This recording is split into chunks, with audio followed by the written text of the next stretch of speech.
Selamat malam dan salam sejahtera. 我们的班担朋友们，大家晚上好。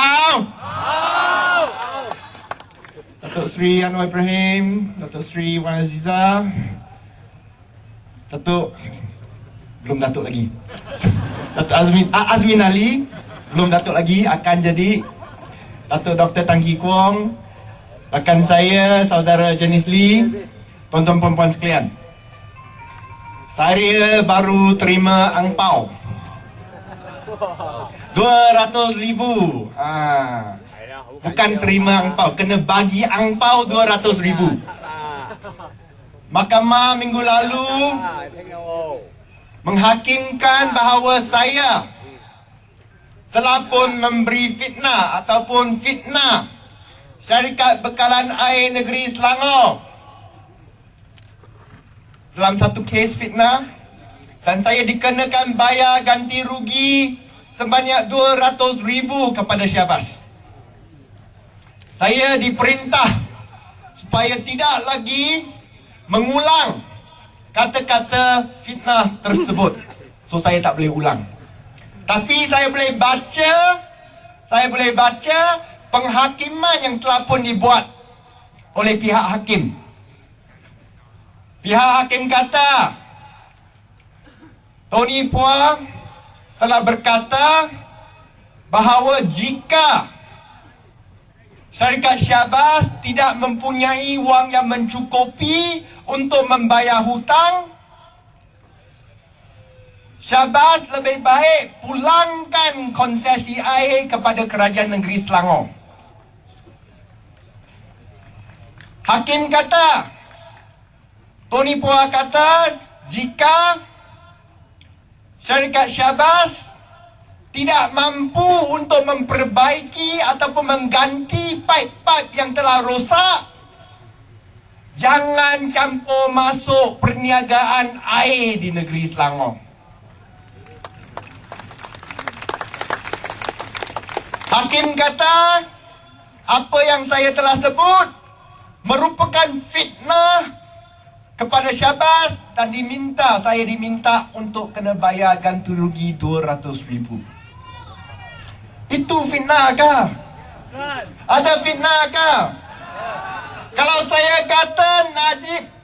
saya kata kalau Najib korup, saya minta supaya Najib jangan jadi Perdana Menteri lagi lah.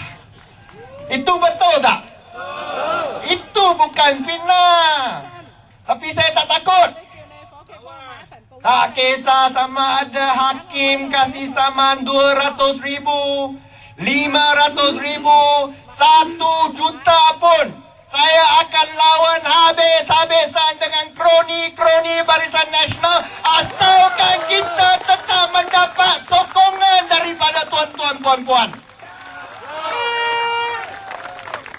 Dan saya telah kira nasib baik. Bukan macam Datuk Seri Anwar ataupun Azmin Ali. Saya kena saman 200,000 saja. Diorang kena video. Dan bila Azmin tadi kata saya pun ada video, saya dah rasa takut dah. Oh, mana ni? Tapi saya minta supaya tuan-tuan puan-puan percaya sama saya. Kalau ada video Tony Phua keluar, saya nak bagi tahu rupanya macam Tony Phua, bunyinya macam Tony Phua, tapi bukan Tony Phua. Ini confirm bukan Tony Phua, hanya fitnah saja dari Barisan Nasional. Dan kenapa kita begitu tegas bantah sama penswastaan air kepada Syahbaz, Puncak Niaga dan syarikat-syarikat yang lain? Senang saja. Mereka mendapat keuntungan yang begitu besar dan telah pun membebankan rakyat di negeri Selangor. Bila Kerajaan Negeri Selangor masuk memerintah tahun 2008, antara perkara yang pertama yang kita buat, apa kita buat? Kita berikan air percuma kepada semua rakyat, 20 kubik meter setiap keluarga. Kerajaan Barisan Nasional perintah 50 tahun ada bagi air percuma tak? Ada tak? 我们国政政府执政50多年有没有给我们人民免费的水享受啊？Kita bagi. Dan ini telah pun mengambil peruntukan sebanyak 130 juta ringgit setiap tahun. Ini bukan Tuhan bagi punya. Ini adalah kerajaan Pakatan Rakyat dapat mentadbir dengan lebih baik. Kita dapat kurangkan corruption. Kita dapat potong semua projek-projek kepada kroni-kroni yang besar. Kita akan tegakkan good governance. Dan itu sebabnya kita dapat pendapatan yang bertambah. Kita dapat peruntukkan dan pulangkan wang kepada rakyat sebagai dividen anti rasuah. Tiap tahun 130 juta bukan kecil. Bajet kerajaan negeri Selangor hanya 1.5 bilion saja, dekat 10% daripada bajet kita dipulangkan balik kepada rakyat negeri Selangor. Dan apa lagi yang kita buat setelah kita memerintah? Apakah perkara yang pertama kita buat? Antara perkara yang pertama, kita bantah kepada Syahbaz menolak permintaan mereka untuk menaikkan kadar tarif air di negeri Selangor. Tahu tak, 2009 dalam perjanjian konsesi air yang telah pun ditandatangani antara Syahbaz, Kerajaan Persekutuan dan juga Kerajaan Barisan Nasional Negeri sebelum ni, Syahbaz ada hak untuk meningkatkan kadar tarif sebanyak 37% pada tahun 2009. Pakatan Rakyat kata tak boleh. Tak boleh naik harga air kerana kita tak nak rakyat di negeri Selangor dibebankan dengan kos yang kian meningkat seperti Kerajaan Barisan Nasional. Bukan sahaja 2009, 2012 juga. Tahun ni sepatutnya Syahbaz nak naikkan tarif lagi sebanyak 25%. Bukan tahun ni saja, tahun 3 tahun lagi dia akan menaikkan tarif sebanyak 15%. Dan setiap 3 tahun selepas tu dia akan naik tarif sebanyak 10% setiap 3 tahun. Ini adalah kerja Barisan Nasional untuk menguntungkan kroni-kroni mereka. Kalau tuan-tuan puan-puan tak nak lagi lihat kadar tarif air meningkat begitu mendadak dalam seumur hidup tuan-tuan puan-puan, minta tuan-tuan puan-puan pilihlah Pakatan Rakyat pada pilihan raya yang akan datang. Dan ini semuanya isu-isu penswastaan yang ada di negara kita. Ini isu penswastaan. Penswastaan sebenarnya bukan salah sangat. Okey juga. Ada kalanya penswastaan boleh guna. Tapi penswastaan di Malaysia telah pun disalahgunakan. Macam mana salah gunakan? Semua penswastaan yang dibuat adalah dibuat secara rundingan terus kepada kroni-kroni tertentu. You kawan saya, kam.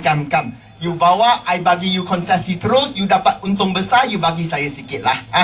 Itu cara penswastaan di negeri, di Malaysia yang dipraktikkan oleh Kerajaan Barisan Nasional. Bukan air saja, highway pun sama. Kita lihat Lebuh Raya Max, KL Putrajaya. Kita nak pergi KLIA, kita gunakan KL Putrajaya Highway. Milik oleh siapa? Dimiliki oleh Tan Sri Abu Said. Dia bina dengan kos berapa? Dia bina dengan kos 1.3 bilion ringgit. Tapi kalau sudah swastakan, sepatutnya Tan Sri Abu Said membiayai seluruh kos membina highway. Tapi tidak. Kerajaan telah pun memberikan grant sebanyak 976 juta ringgit untuk bina highway. So 75% daripada kos highway telah pun dibiayai oleh orang ramai, oleh rakyat Malaysia. Tetapi kenapa selepas highway telah pun dibina, masih dikenakan sepanjang 33 tahun. Dan sekarang Tan Sri Abu Said dia dapat berita. Dia punya berita kata Barisan Nasional mungkin kalah. Pakatan Rakyat akan menang dalam pilihan raya akan datang. Dan beliau tahu, beliau bukan bodoh. Dia tahu bila Pakatan Rakyat menang, kita akan mengambil alih semua lebuh raya yang tidak adil. Kita akan menghapuskan tol di lebuh raya yang tidak adil. Kita akan bebaskan rakyat daripada beban tol. Dan beliau tahu, kalau ini berterusan, Tan Sri Abu Said akan rugi besar. So dia pandai. Dia jual lebuh raya dahulu. Dia jual dulu. Dia jual berapa ringgit? Dia jual 1.7 bilion ringgit. Tolak hutang 550 juta.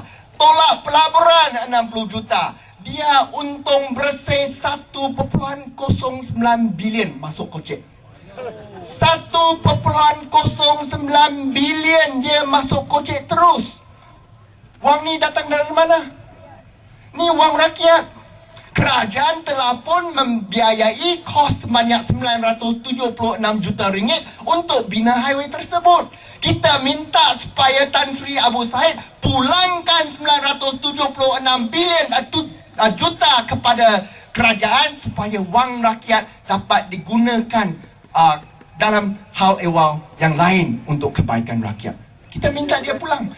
Kenapa Kerajaan Barisan Nasional masih tidak meminta supaya Tan Sri Abu Said memulangkan geran yang telah pun dikeluarkan oleh kerajaan? Ini merupakan isu yang penting. Kenapa Kerajaan Barisan Nasional memihak, melindungi kroni-kroni mereka untuk mendapat keuntungan yang melampau? Apa sebabnya? Dan saya bukan serang sama kroni-kroni Melayu saja. Bila saya serang Tan Sri Abu Said, UMNO kata, saya hanya serang orang Melayu saja. Ni DAP, ni chauvinis Cina. Saya pun ada serang Tauke Cina juga. Lebuh Raya Pantai Barat. Lebuh Raya Pantai Barat, 300 km ditawarkan kepada sebuah syarikat yang dimiliki oleh Tan Sri Tan Acai. Yang saya tahu, Tan Sri Tan Acai bukan Melayu. Saya hantam juga. Bila kita hantam kroni, kita tak kisah sama kaum, kita tak kisah sama agama, kita hantam kalau beliau merupakan kroni Barisan Nasional, kita hantam asalkan mereka rasuah, kita hantam asal ada penyalahgunaan kuasa. Dan syarikat ni syarikat kecil saja, dapat kontrak sebanyak 7.1 bilion ringgit, panjang konsesi 60 tahun. 60 tahun konsesi. Tuan-tuan dan puan-puan kat sini, saya pun dah mati dah, anak cucu saya masih bayar tol lagi. 7.1 bilion, siapa yang bayar? Kerajaan bagi pinjaman sebanyak 2.2 bilion ringgit. Kadar faedah 4% saja. Tuan-tuan puan-puan nak beli rumah kian menjadi mahal, kerajaan ada bantu tak? Tak ada. Tapi tauke besar nak bina highway dapat pinjaman 2.2 bilion ringgit, dia bagi faedah 4% saja. 2.2 bilion tak cukup, tak apa. You pinjam lagi wang daripada bank pinjam wang 7% faedah, tak apa, kerajaan bagi subsidi 3% untuk pinjaman tersebut. Masih tak cukup, kerajaan bagi lagi. Kalau nak bina highway, kena ambil alih tanah, kena beli tanah. Semua pembiayaan kos beli tanah sebanyak 960 juta ringgit akan dibayar dengan cukai rakyat Malaysia. Kita lihat, highway telah pun dibina dengan wang rakyat. Cukai telah pun digunakan untuk membantu tauke bina highway. Tetapi selepas highway telah pun dibina, masih lagi dikenakan tol ke atas rakyat Malaysia sepanjang 60 tahun. Dan kita dapat lihat dalam bahasa Inggeris ada pepatah kata apa? Broad daylight highway robbery. Inilah dia, broad daylight highway robbery. 大白天大道的强盗. So kita nak hentikan kesemua ini. Kita hanya boleh hentikan kesemua ini kalau kita menang di Pandan pada pilihan raya yang akan datang. Kalau Pandan pun kita tak dapat tewaskan Barisan Nasional, jangan fikir kita boleh tewaskan Barisan Nasional di Sabah, di Sarawak ataupun di Johor. Pandan merupakan kerusi yang mesti menang dalam pilihan raya yang akan datang supaya kerajaan Barisan Nasional akan tumbang tak lama lagi. Dan saya percaya PKR di kawasan parlimen ini kita tak rebut sama Pandan. Kita tak rebut, ia akan ditandingi oleh PKR. Saya percaya PKR akan mengeluarkan calon yang paling baik untuk mewakili rakyat di Pandan dan akan membawa suara rakyat Pandan dan juga rakyat Malaysia ke dalam parlimen. Nak? Kalau ia tu, Rafizi, you sokong tak? Sokong 100% tak? Kita mesti sokong orang yang pandai, orang yang kuat buat kerja, orang yang memberikan keprihatinan kepada rakyat supaya rakyat Malaysia, masa depan rakyat Malaysia dapat dijamin. So dengan itu saya mengucapkan terima kasih atas peluang ini untuk berucap kepada tuan-tuan puan-puan, dan saya harap memang lain kali saya datang ke Pandan, kita telah pun menubuhkan kerajaan persekutuan yang baru, Putrajaya yang baru. Datuk Seri Anwar Ibrahim akan menjadi Perdana Menteri yang baru selepas. Dan kita akan menjadikan Datuk Seri Najib menjadi Ketua Pembangkang yang baru. Okey, terima kasih. Sekian. Saya Daja, Sudaja, Puanan.